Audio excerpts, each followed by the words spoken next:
Hola, bienvenidos a la octava clase de Pragmática del Discurso de este primer semestre del 2021. Como pueden ver en pantalla, hoy vamos a estar discutiendo nuevamente la noción de cortesía.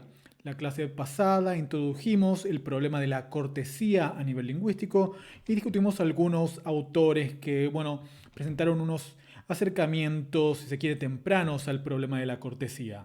Hoy vamos a estar discutiendo lo que se considera la teoría más estándar, si se quiere, la más extendida y conocida por el estudio de la cortesía, que es la teoría de Brown y Levinson. ¿Bien? Ese es el objetivo de la clase, presentar este marco teórico y ver cómo estos autores entienden la cortesía lingüística. Empecemos. Bien, como les acabo de decir, la clase pasada empezamos a discutir la noción de cortesía y una de las cosas que vimos es que el ser cortés entra en conflicto o de alguna manera se opone a que cumplamos las máximas conversacionales de Grice, es decir, los principios comunicativos que se espera cumpla todo hablante cuando establece una comunicación, bien, una comunicación lingüística. En el sentido de que, la cortesía muchas veces nos va a llevar a violar ciertas máximas conversacionales. Por ejemplo, vimos que en algunos casos el ser cortés lo que nos va a llevar a hacer es a producir enunciados que violen la máxima de manera, porque el ser cortés va a producir enunciados que sean de alguna manera más complejos y menos directos con respecto a lo que el emisor quiere expresar. Bien.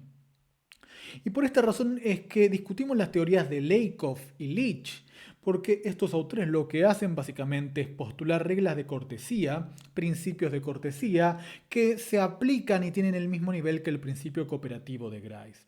Bien, y de esta manera ellos quieren explicar esta tensión que hay entre la cortesía por un lado y las máximas conversacionales por otro. La idea es que al ser el mismo tipo de reglas, estas reglas en definitiva chocan y producen esta tensión entre ser cortés y ser más eficiente comunicativamente. Pero también vimos que esta idea no funciona del todo. A nivel general hay un problema bastante notorio y es el hecho de que, mientras que el principio cooperativo, mientras que obedecer el principio cooperativo es algo de alguna manera obligatorio para los hablantes, es decir, el principio cooperativo siempre está activo de una manera u otra cuando, se establece una comunicación lingüística. Bueno, la cortesía no es de la misma manera una condición, algo que se mantenga siempre activo en la comunicación. Más bien la cortesía parece ser algo opcional que los hablantes pueden elegir seguir o no dependiendo de, ciertos factores que no tienen que ver con, el principio de la cortesía, ciertos factores externos. Y muchas veces estos factores son sociales o factores no lingüísticos. ¿Bien?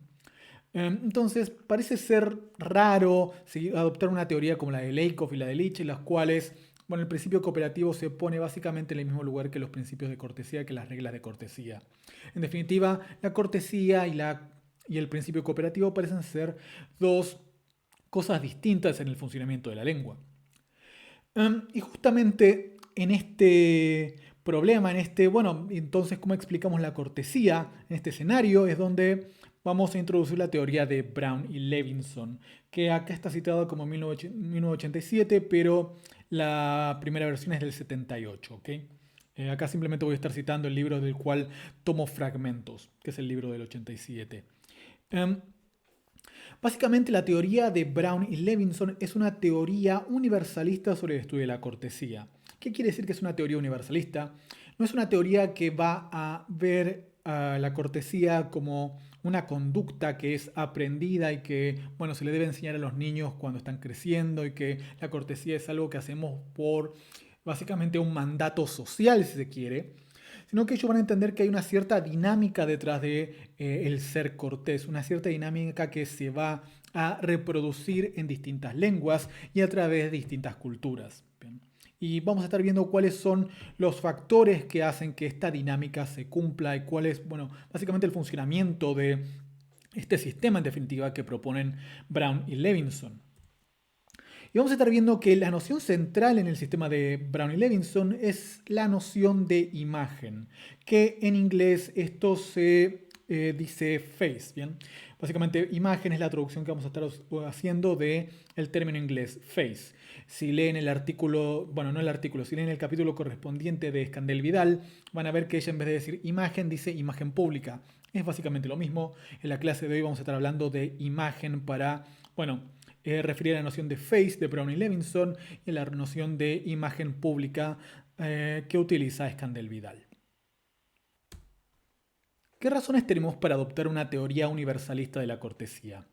Bien, vamos con la teoría por defecto, si se quiere, que es la idea de que, bueno, aprendemos a ser corteses cuando somos niños y que hay una cierta conducta socialmente motivada que aprendemos como una norma. Aprendemos a ser corteses porque se nos obliga a ser corteses y esperamos que sean corteses con nosotros. Bien, es simplemente algo aprendido que forma parte de, bueno, es una norma social.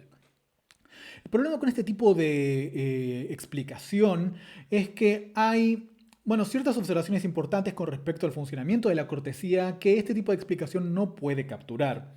En primer lugar, el uso de fórmulas corteses se observa en diversas lenguas y en diversas culturas. O sea, vamos a encontrar cortesías en distintas partes del globo, en distintas culturas y distintos grupos sociales utilizando distintas lenguas, lo cual es inesperado si entendemos que la cortesía es simplemente una norma social. Bajo esta perspectiva esperaríamos que, bueno, ciertos grupos sociales particulares sean corteses y hagan uso de la cortesía lingüística.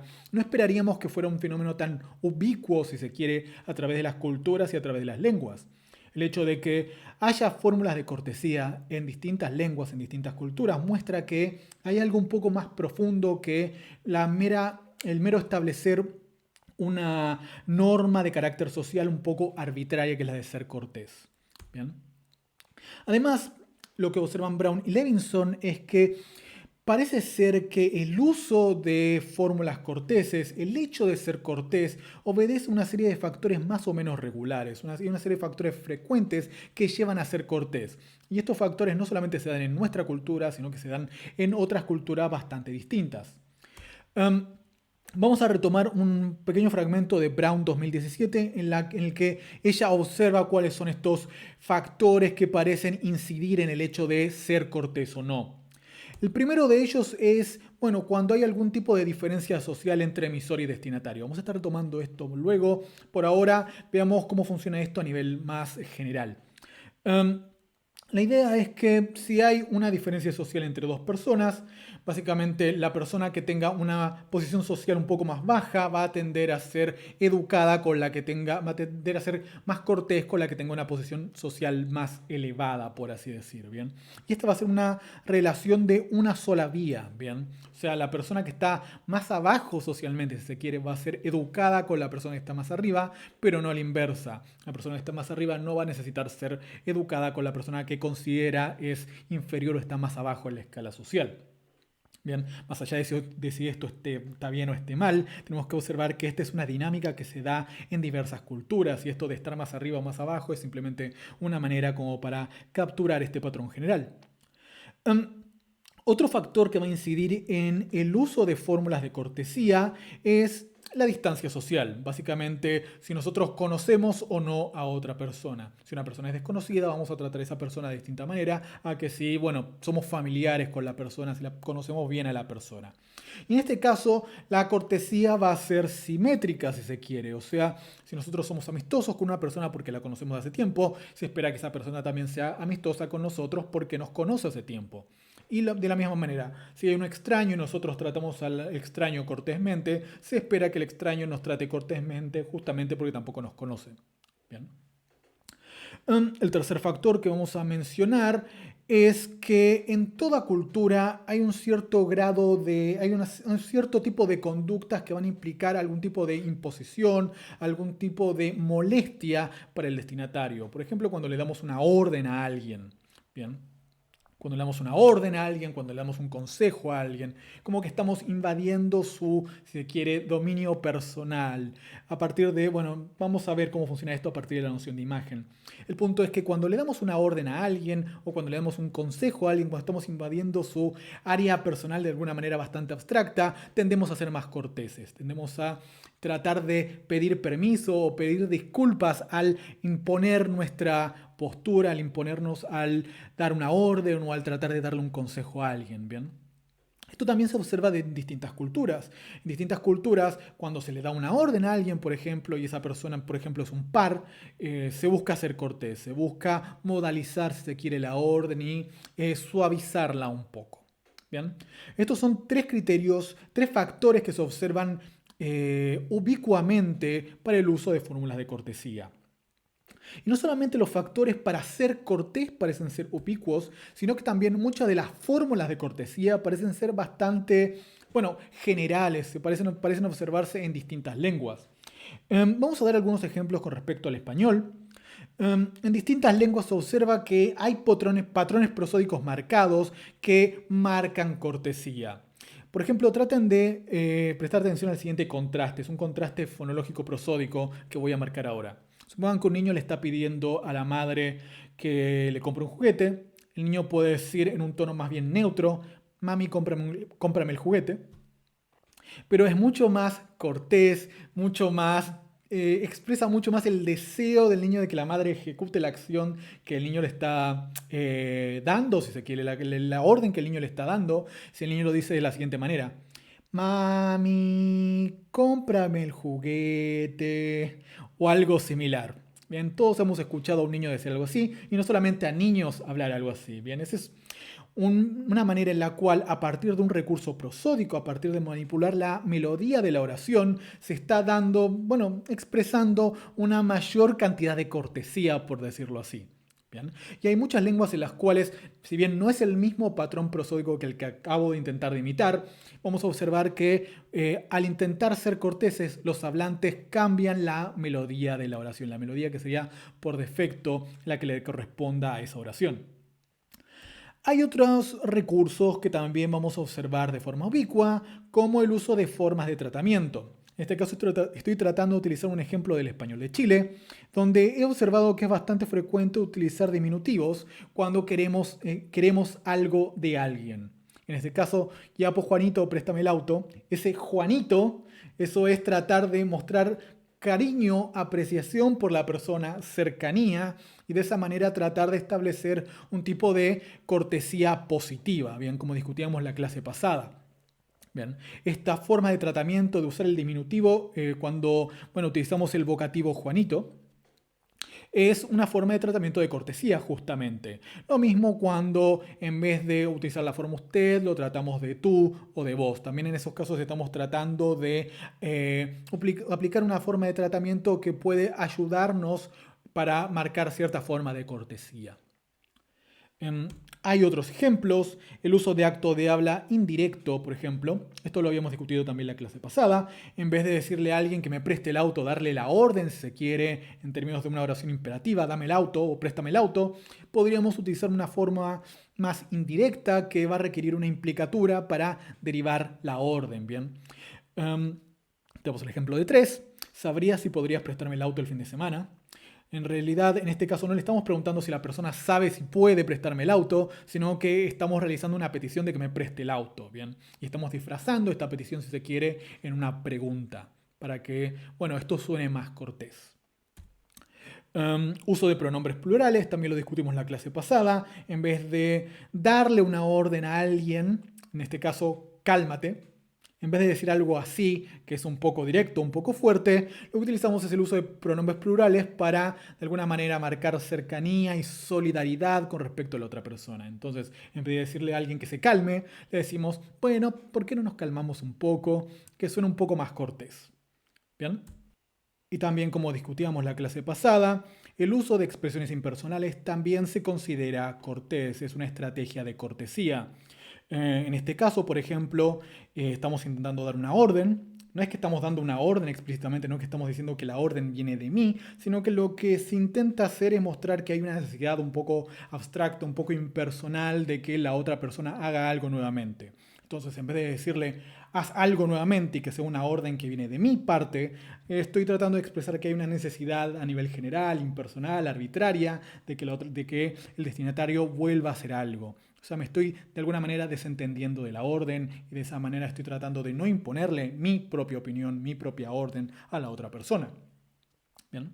En definitiva, tenemos una serie de estrategias, una serie de recursos lingüísticos para marcar cortesía y parece ser que estos recursos se dan de forma bastante consistente a través de las lenguas y a través de las culturas, lo cual es bastante difícil de explicar si asumimos que el ser cortés cuando utilizamos la lengua es simplemente algo que aprendemos y una norma social que tratamos de cumplir. Bien.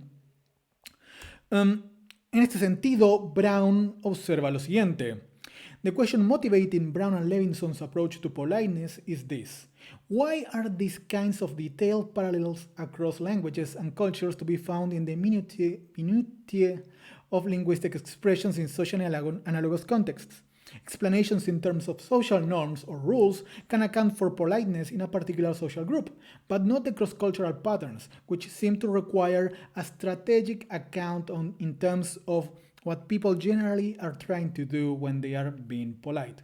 En otras palabras, ¿cómo explicamos que estos fenómenos de cortesía se den de forma consistente a través de las lenguas y a través de las culturas? Lo que parece estar pasando no es que la gente que es cortés esté siguiendo una determinada norma social, porque esto no permite explicar, bueno, la ubicuidad de los comportamientos corteses, sino que parece ser que hay algún tipo de estrategia que la gente está aplicando cuando intenta ser cortés. ¿Bien? Parece ser que la cortesía es algo que las personas hacen en cierto contexto cuando, bueno, ser cortés responde a ciertos objetivos que tienen durante la comunicación. Bien. Y esta es justamente la intuición que va a explorar el sistema, el modelo de Brown y Levinson. El modelo de Brown y Levinson utiliza dos supuestos o dos nociones teóricas centrales, una mucho más importante que la otra, una es bastante general, que es la de racionalidad. Vamos a ver que la noción de imagen, o en inglés face, es bastante más importante a nivel teórico. Racionalidad es una cuestión de bastante nivel general. Racionalidad es la habilidad que tiene un hablante de reconocer qué recursos lingüísticos le permitirán alcanzar sus objetivos comunicativos. Bien, simplemente el ser racional, el saber qué cosas decir para alcanzar una determinada meta. Bien, saber qué decir para obtener cosas de cosas particulares de mi destinatario. Bien. Y en definitiva, la racionalidad es lo que permite a los hablantes actuar estratégicamente, es decir, es lo que les permite elegir qué tipo de expresiones lingüísticas deben utilizar dependiendo de cuáles sean sus objetivos y de cuál sea el contexto. Bien. Esto es lo que quiere decir ser racional, que vamos a ser inteligentes a la hora de utilizar ciertas expresiones lingüísticas. Vamos a saber que algunas expresiones lingüísticas nos van a ayudar a alcanzar nuestros objetivos y otras no nos van a ayudar y vamos a tratar de elegir las que nos ayudan. ¿Bien? Por otra parte, la imagen es una noción que se toma de la teoría sociológica, en particular de este autor Goffman. Básicamente la imagen es la idea que uno tiene de sí mismo y la idea que uno quiere que los demás tengan de sí mismo, de uno mismo, ¿bien? Es de alguna manera el avatar que yo intento venderle a otra gente, ¿bien? Es la manera en que yo quiero que me vean dentro de la sociedad, ¿bien? Y por supuesto las personas son bastante sensibles, intentan cuidar su imagen. ¿Bien? Yo quiero que la gente me respete, por ejemplo, y que tengan una buena imagen de mí, que no tengan una mala imagen. ¿Bien? En otras palabras, los hablantes van a estar todo el tiempo intentando cuidar su imagen y van a estar de acuerdo con la teoría de Brown y Levinson, todo el tiempo tratando de cuidar su imagen y tratando de negociar con otros hablantes que no violen la propia imagen y uno al mismo tiempo no tratar de atacar la imagen de otros. Bien. Veamos el siguiente fragmento de Brown y Levinson que nos explica un poco más qué entienden ellos por imagen. De acuerdo con ellos, la imagen es the public self-image that every member de la sociedad, ¿no? Every member of society wants to claim for himself, consisting in two related aspects. Negative face, the basic claim to freedom of action and freedom from imposition, and positive faith, the positive consistent self-image or personality claimed by interactants, crucially including the desire that this self-image be appreciated and approved. Lo que quiere decir básicamente que esta idea de la imagen que queremos que la sociedad tenga de, bueno, mí, de uno, se divide en dos partes. Tenemos por un lado la imagen negativa, que es el deseo que tienen todas las personas de tener algún tipo de libertad de acción y de que no nos impongan cosas. Bien, yo voy a hacer lo que a mí me parece correcto y no quiero que otras personas me digan qué hacer ni que me impongan sus propios deseos o actitudes. Y por otra parte vamos a tener la imagen positiva, que es el deseo de gustarle a los demás y que de alguna manera otros también compartan mis deseos y mis ideologías y otros aspectos de mi personalidad. El deseo de que la gente me apruebe y de que me acepten y que yo les guste. Bien. Eso es básicamente la imagen. Y tenemos esta doble faceta. Tenemos imagen negativa, déjenme paz, imagen positiva, quiero ser amado y gustado. Bien, entonces, lo que tenemos que considerar es que hay ciertos actos de habla que van a constituir lo que Brown y Levinson denominan acto de amenaza a la imagen, o en inglés Face Threatening Act, algo que vamos a abreviar con la sigla FTA. Bien, por ejemplo, si alguien nos da una orden, supongan que alguien me da una orden, esto amenaza mi imagen positiva, porque alguien me está imponiendo algo y yo en principio no quiero que nadie me imponga cosas, quiero ser libre. ¿Bien? Y de la misma manera, por ejemplo, si alguien me insulta o dice algo malo de mí en público, eso también está atentando a mi imagen positiva en ese caso, porque porque me está ofendiendo y está haciendo que a otras personas yo les guste un poco menos. Bien. Lo que podemos hacer, de acuerdo al modelo de Brown y Levinson, es de alguna manera medir como qué tan grave, podemos medir el grado de este acto de amenaza a la imagen. Bien. Podemos ver qué tan grave hacia mi imagen o hacia la imagen de mi destinatario un determinado acto de habla va a ser. Bien. Y esto lo vamos a hacer a partir de tres primitivos que ya mencionamos antes. El primero va a ser el poder relativo del emisor con respecto al destinatario, es decir, esta dimensión vertical de la relación social. Si alguien realiza un acto de amenaza en la imagen de alguien que está muy arriba en la escala social, digamos, ese acto de amenaza en la imagen va a ser muy severo, muy grave. El grado de amenaza en la imagen va a ser muy alto. En cambio, si yo le hablo a alguien que está por debajo mío en la escala, por ejemplo, si le hablo, no sé, a mi hermanito de 5 años y le hablo de una manera severa, bueno, eso no va a amenazar su imagen de la misma manera, porque hay una asimetría social que de alguna manera estamos respetando. El hecho de que yo soy de alguna manera superior y merezco más respeto que mi hermanito de 5 años. Bueno, entonces la primera es la P de poder relativo entre emisor y destinatario. El segundo factor que vamos a tener en consideración es la distancia social entre emisor y destinatario. O sea, si yo le doy un consejo a alguien y esta persona es un amigo mío, esto va a amenazar menos su imagen que el hecho de que yo le dé un consejo, por ejemplo, a alguien que no conozco. Si yo voy por la calle y le digo a alguien, deberías peinarte de otra manera, eso es casi un insulto, eso amenaza mucho la imagen de otra persona. En cambio, si yo se lo digo a alguien con quien tengo mucha confianza, a alguien con quien la distancia social es mucho menor, bueno, esto no va a ser un acto de amenaza tan grave. ¿Bien? Y lo tercero que vamos a considerar es el grado de imposición del acto de habla. Hay algunos actos de habla que van a ser más pesados, si se quiere, que van a ser más agresivos en la imagen del destinatario que otros. ¿Bien? Y esto va a ser sobre todo con respecto a la imagen positiva y negativa del destinatario. ¿Bien? Nosotros podemos, por ejemplo, darle una orden a alguien y como discutíamos la clase pasada, darle una orden a alguien es un acto inherentemente descortés. Es un acto que, en términos del sistema de Brown y Levinson, amenaza a la imagen negativa de mi destinatario. ¿Bien? Entonces, estos van a ser los tres factores a partir de los cuales yo puedo calcular de alguna manera qué tan grave, qué tan pesado va a ser mi acto de amenaza a la imagen o mi FTA. ¿Bien? Y para predecir esto, básicamente lo que hacen Brown y Levinson es proponer una muy simple fórmula. Van a decir que el peso de un acto de amenaza en la imagen, de un FTA, va a ser una suma de el poder relativo del emisor con respecto al del destinatario, a la distancia social entre emisor y destinatario y al grado de imposición del acto de habla. Bien, vamos a sumar esas tres cosas. De alguna manera le vamos a asignar un número a cada una de estas cosas. Supongamos, por ejemplo, supongan que yo le doy una orden a alguien que es jerárquicamente superior a mí. Eso me da un puntaje de, digamos, por decir algo, 8.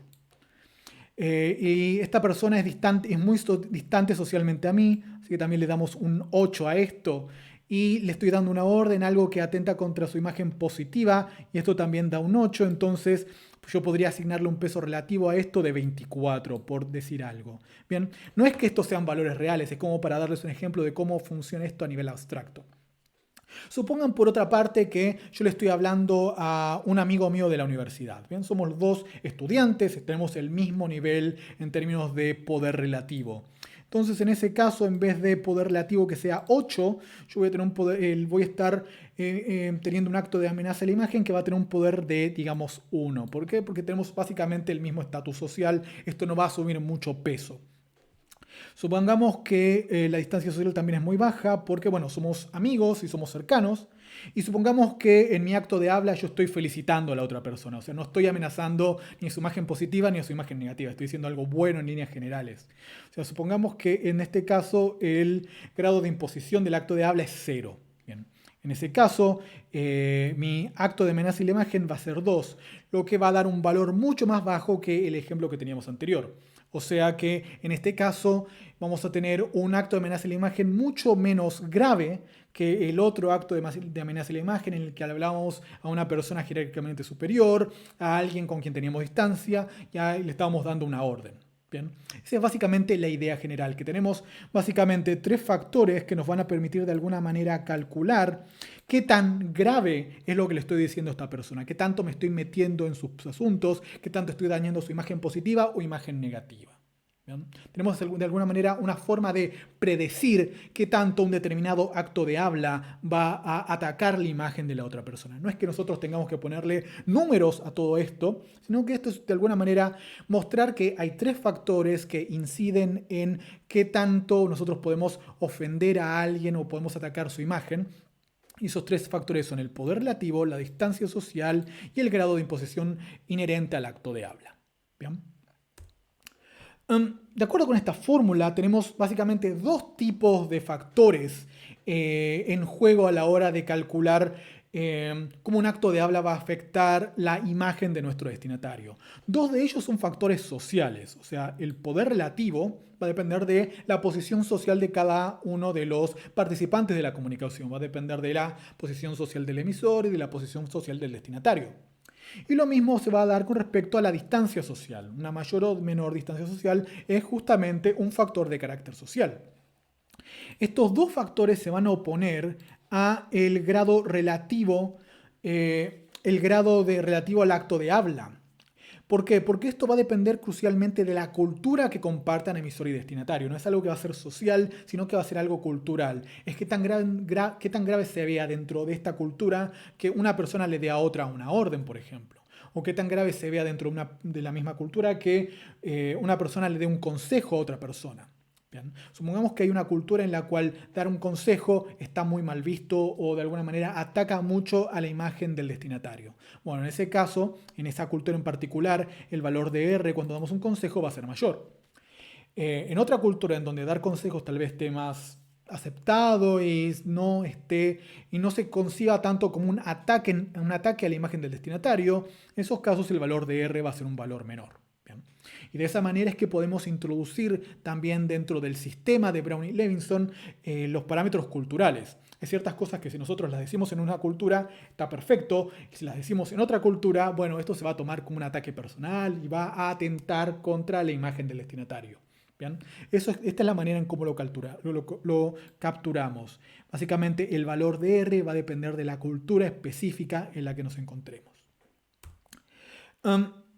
El supuesto de Brown y Levinson es que los hablantes conocen y utilizan implícitamente esta fórmula. O sea, básicamente los hablantes saben que estos tres factores van a determinar qué tan grave hacia la imagen de nuestro destinatario va a ser el acto de habla. ¿Bien? Y lo que hacen crucialmente es ser racionales con respecto a esto y cuando obtenemos un acto de imagen muy amenazante hacia la imagen del destinatario, ya por estos tres factores, lo que vamos a tratar de hacer es suavizar nuestro acto de habla, utilizar ciertas estrategias de cortesía para que, bueno, nuestro enunciado resulte más cortés y atente menos contra la imagen de nuestro destinatario. ¿Bien? Um, Crucialmente, la teoría establece una tipología de 5 estrategias de cortesía y la elección de estas estrategias va a depender, si se quiere, de qué tanto se requiera preservar la imagen del destinatario. Vamos a ver que las estrategias varían bastante. Algunas estrategias de cortesía simplemente van a intentar suavizar el acto de agresión a la imagen, el acto de ataque a la imagen, mientras que otras simplemente van a tratar de suavizarlo a partir de utilizar implicaturas para decir encubiertamente lo que queremos comunicar. En otros casos, la violación, el ataque hacia la imagen del destinatario va a ser tan grave, tan fuerte, que directamente se va a optar por no realizar el enunciado, no realizar el acto de habla. Bien. Así es como llamarse a silencio con respecto a un determinado FTA también va a ser una estrategia de cortesía según el modelo de Brown y Levinson. En definitiva, las estrategias que los autores proponen son las que tienen en este momento en pantalla. Este es un cuadro tomado justamente del libro de Brown y Levinson, donde tenemos una dimensión acá a la izquierda que es la estimación del riesgo de dañar la imagen del destinatario.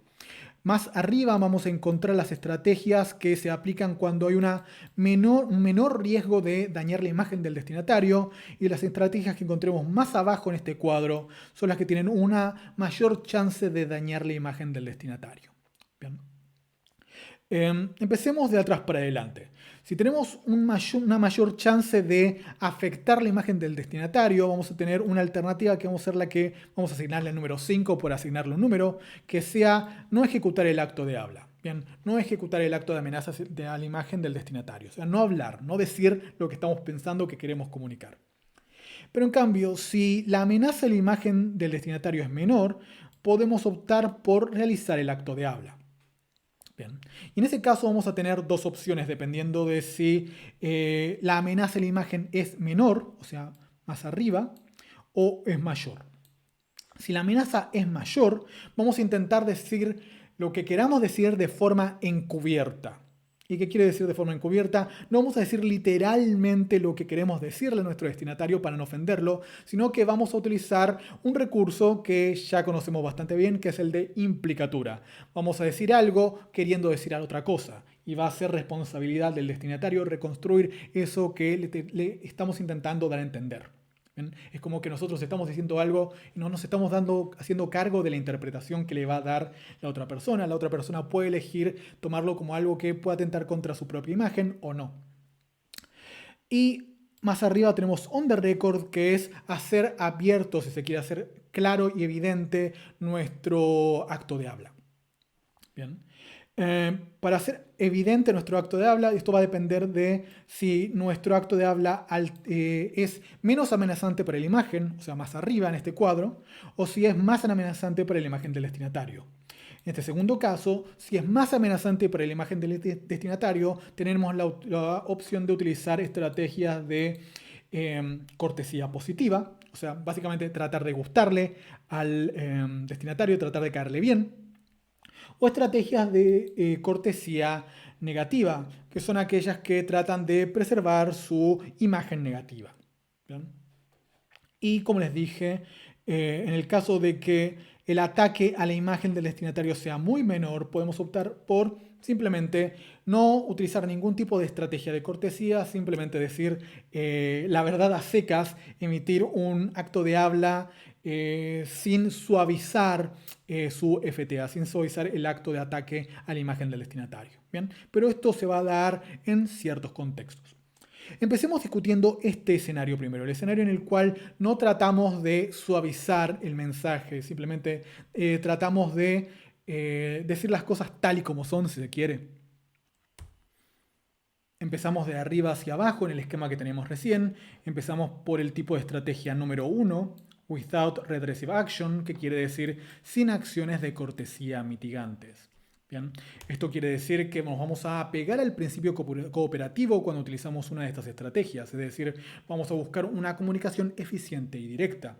Habíamos dicho que muchas veces sucede que los principios de cortesía y el principio cooperativo chocan, bien, y que en definitiva ser cortés muchas veces va a ser en desmedro de la satisfacción de las máximas conversacionales que se siguen del principio cooperativo. En este caso, lo que va a ganar es el principio cooperativo y se va a imponer sobre las máximas de cortesía. Vamos a decir algo directo sin tratar de suavizarlo a partir de fórmulas de cortesía y eso va a ser todo. Crucialmente, esto se va a dar típicamente cuando tengamos un FTA de poco peso. Es decir, que esto va a suceder cuando el acto de habla no sea un acto demasiado amenazante hacia la imagen de mi destinatario. Veamos algunos ejemplos de este tipo de acto de habla, de este tipo de estrategia. Vamos a tener, órdenes en este caso, ninguna de ellas va a estar adornada, si se quiere, por fórmulas de cortesía. Así le podríamos decir a alguien, ten cuidado, saca la basura, presta atención. Bien, sin ningún tipo de por favor, ninguna otra fórmula de cortesía que nos ayude a atenuar el efecto de la orden. Bien. Esta estrategia va a ser la que también vamos a encontrar de forma general en los contextos transaccionales, en aquellos contextos en los que no importa tanto ser cortés, bien, en contextos en los cuales las formas sociales pasan a un segundo plano. Contextos como el que discutíamos la clase pasada, en el cual si alguien se está ahogando, simplemente decir ayúdame, me ahogo, y no va a estar explicando, dando una, si se quiere, no va a estar tratando de frasear esto de forma cortés, no es que le va a decir por favor señor, considere mi situación o algo por el estilo, sino que ayúdame, me ahogo es directo porque es una emergencia en definitiva. Pasemos al segundo tipo de estrategia, que es la que involucra el uso de cortesía positiva para suavizar, si se quiere, el acto de habla. Esto a grandes rasgos se va a corresponder con algo que discutíamos la clase pasada, la regla de make a feel good, hacer sentir bien al destinatario, que proponía originalmente Lakoff en el 73. Bien, esto lo proponía Robin Lakoff en el 73. Y estas van a ser estrategias de cortesía que van a tratar de, hacer que le caigamos bien al destinatario en definitiva.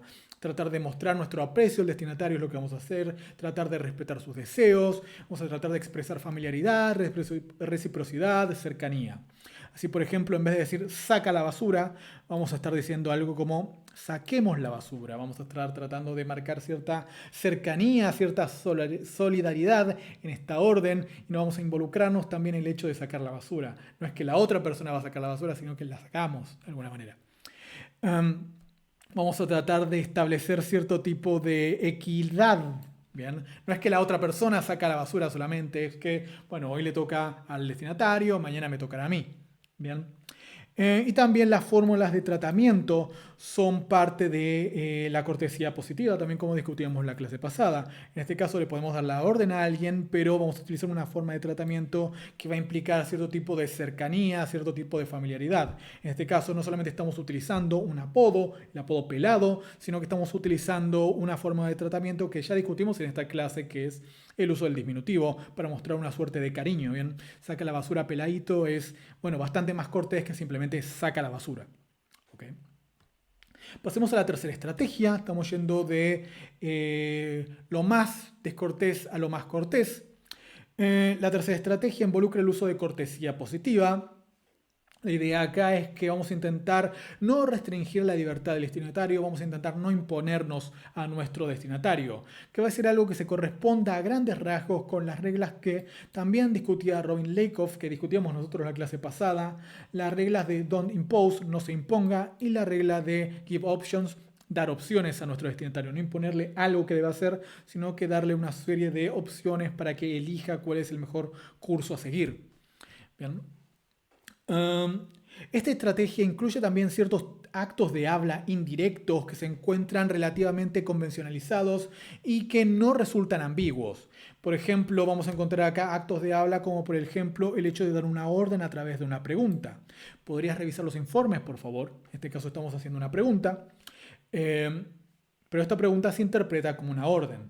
El hecho de que esto esté convencionalizado de alguna manera nos permite en todos los casos entender que esto es en definitiva una orden, pero es una orden que está maquillada, si se quiere, a partir de estrategias de cortesía negativa, como el uso de la fórmula por favor. Bien. Esto se va a distinguir sobre todo de la estrategia número 4 que vamos a discutir a continuación, en la cual no es tan obvio que, por ejemplo, se nos está dando una orden. Se requiere también una implicatura para derivar el hecho de que nos están dando una orden, pero va a ser menos convencionalizado en el sentido de que va a ser más ambiguo el hecho de que hay una orden o no en ese enunciado. Que sigamos por ahora con estos ejemplos. Vamos a 10a. Si tienes tiempo podrías revisar esos informes. En este caso estamos de alguna manera también dando opciones en el sentido de Lakoff. O sea, le estamos dando a la persona la opción de que podría revisar los informes, no tiene que hacerlo necesariamente, a pesar de que esto en definitiva a nivel pragmático funcione como una orden. Lo mismo con 10c, sería conveniente que revisar los informes. En este caso estamos tratando de decir algo de forma impersonal y estamos tratando de dar una opción al destinatario. Sin embargo, esto se interpreta convencionalmente como una orden, particularmente, especialmente si hay algún tipo de relación jerárquica entre el emisor y el destinatario. Si el emisor es alguien en posición de darle una orden al destinatario, bueno, esto se va a interpretar necesariamente como una orden. ¿Bien? Como les decía, las estrategias que tenemos en 3 se van a distinguir de las estrategias del paso 4, que van a tratar de encubrir el hecho de que estamos atacando la imagen del destinatario. Bien, y vamos a utilizar en este caso implicaturas conversacionales de una manera bastante más clara. En el caso anterior, por ejemplo, nosotros de alguna manera casi tenemos como convencionalizado el hecho de que si alguien nos dice ¿me darías la sal?, eso implica una petición de dar la sal. Hay otros casos en los cuales la implicatura conversacional es lo requerido para que nosotros derivemos a partir de un determinado enunciado una orden o algún otro tipo de acto de habla. Bien. Por ejemplo, en los ejemplos de 11a y 11b, supongamos que le decimos a alguien la basura está empezando a oler mal. Bien. Acá en este caso no estamos dando ningún tipo de orden, pero a partir de un proceso de inferencia nosotros podríamos llegar a concluir, bueno, el destinatario podría llegar a concluir que, bueno, lo que me está intentando decir es que hay mucha basura y está hace mucho tiempo, entonces yo tendría que ir y sacar la basura.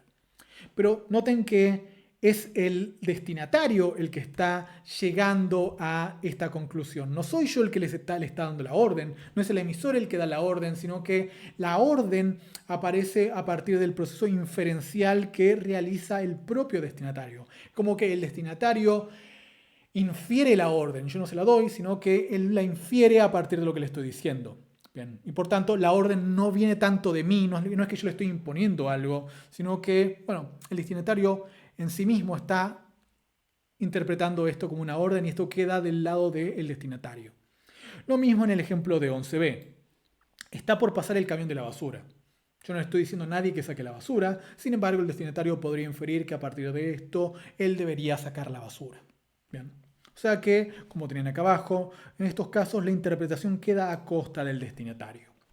En definitiva, vemos que hay 4 estrategias para expresar un acto de habla que pueda amenazar la imagen de nuestro destinatario. ¿Bien? Y estos van a estar graduados a partir de, bueno, el peso del acto de amenaza a la imagen del destinatario. ¿Y cómo calculamos el peso de la amenaza del acto de habla hacia el destinatario? Bueno, vimos que Brown y Levinson proponen una ecuación en la cual hay 3 factores relevantes para calcular esto.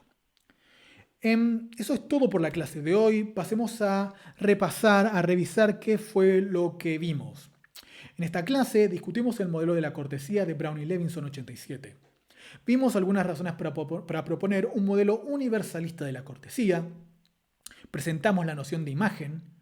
Vimos que el peso del acto de amenaza a la imagen, o sea, el FTA, puede calcularse en cierto sentido a partir de 3 factores: la relación de poder entre emisor y destinatario, la distancia social entre emisor y destinatario y el grado de imposición R inherente al acto de habla. Y por último, introdujimos la estrategia de cortesía, la tipología, de estrategias de cortesía que se utilizan dependiendo del peso del FTA. ¿Bien?